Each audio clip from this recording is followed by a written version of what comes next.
Hello, this is TJR. I just got back from an early morning screening of Avengers Endgame. I will be going back to see it again this coming Tuesday evening, and if I do a more in-depth, spoiler-filled review, it will be later next week after I've seen it twice. For now, this will be a completely spoiler-free review, and I'm guessing that for that reason it's going to be a very brief review. But we'll see what happens when we get to the end. You trust me? I do.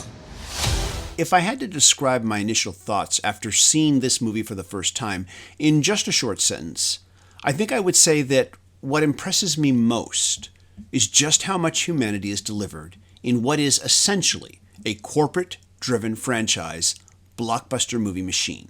I managed to catch a few non-spoiler reviews prior to seeing the film this morning, and a few of them criticized that the first act is slow, but added that it will all pay off by the third act. The first act isn't slow.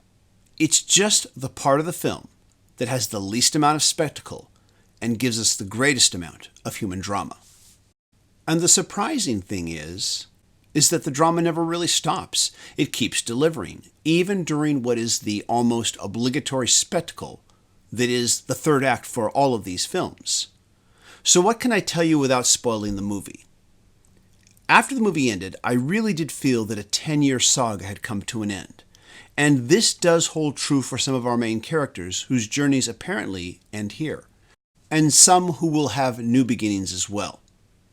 You are going to get a lot of what I would mostly refer to as the right kind of fan service, not just for longtime comic fans, but for the fans who have loyally watched every single one of these movies. There are audiences who have come to these movies later in the game, and I believe they will have a satisfying time, but those who have watched them all will have what I believe a much more satisfying and richer experience. There were a few times where I questioned the logic of certain choices that certain characters made, only to dismiss it so that I could move on with the film and be with it in the moment.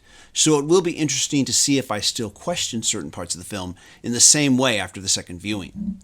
Because you see, watching one of these huge Marvel crossover films is like watching someone do a death-defying high-wire balancing act while suspended across two skyscrapers, riding a unicycle and juggling multiple sharp-pointed objects at once. There are things in all of these Marvel films that I could be very critical about if I took the time to get in-depth with them.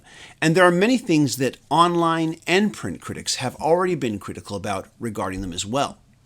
But if there is one thing that I think is impossible to dismiss and, pardon the pun, marvel over, it's just how well the majority of these films, and especially the major crossover films, have managed their balancing acts.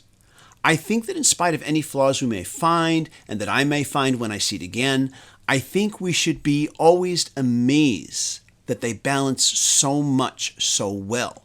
There is, of course, the balancing of the comedy and the drama against the action and the spectacle, the balancing of so many characters and so much continuity from previous films.